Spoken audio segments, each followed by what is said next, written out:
the Holy Spirit who unifies. Dear friends, today the church celebrates the feast of Pentecost. During this feast, the church proclaims once again the powerful presence of the Holy Spirit in the world and in the church and in the life of every individual. Holy Spirit is God who creates and recreates the world continuously.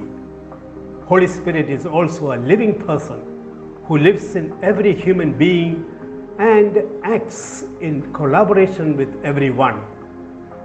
The action of the Holy Spirit is clearly described in the Acts of the Apostles, chapter 2, verses 1 to 11. The Holy Spirit, in a marvelous way, renews the life of the apostles who were living under the slavery of fear, living in isolation and hiding.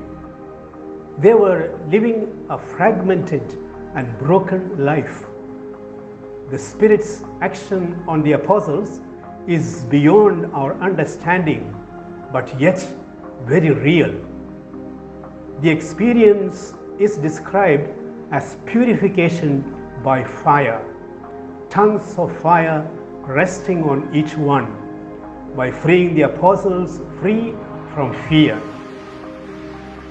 Fire purifies gold and silver by removing the dross and the impurities from gold as it gets liquefied under its heat. A goldsmith was once asked, "When can you say that the gold is perfectly purified?" He replied, "When I can see my face reflected on the gold." The Holy Spirit purified the apostles so that they could see the face of God in themselves. Hence, the first action of the Holy Spirit is to purify us from every dross of fear, guilt, and shame, and to teach us who we truly are, the images and likeness of God, the beloved of God.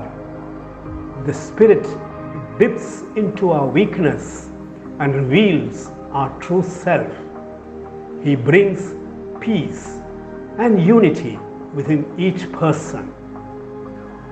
On the day of Pentecost, people from different countries, varying cultures, and language groups had assembled together. The apostles were purified and liberated from their fear and insecurity. They are now in touch with their true self. They begin to relate to these different groups of people with a deep sense of oneness and love, in deep communion. They all understood the message of the apostles in their own languages. The Holy Spirit unifies the various groups of people into unity and oneness while preserving their own identity.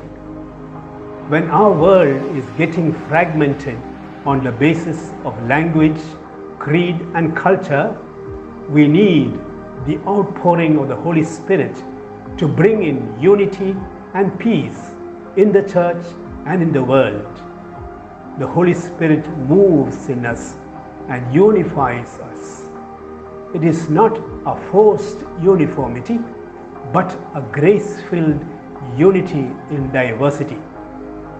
The action of the Holy Spirit is again seen in the Gospel of John, chapter 20, verses 19 to 23. He breathes on them and said, "Receive the Holy Spirit. If you forgive the sins of any, they are forgiven.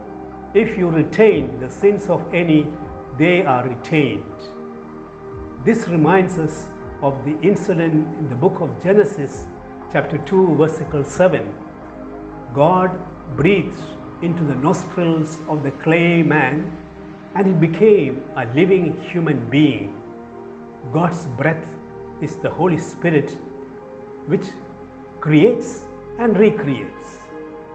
Jesus in a way recreates the apostles from their old way of life. He empowers them with the power to forgive, with the power to unite and to reconcile. May the Holy Spirit of God living in us empower us to be agents of peace, unity, and reconciliation. May God bless you.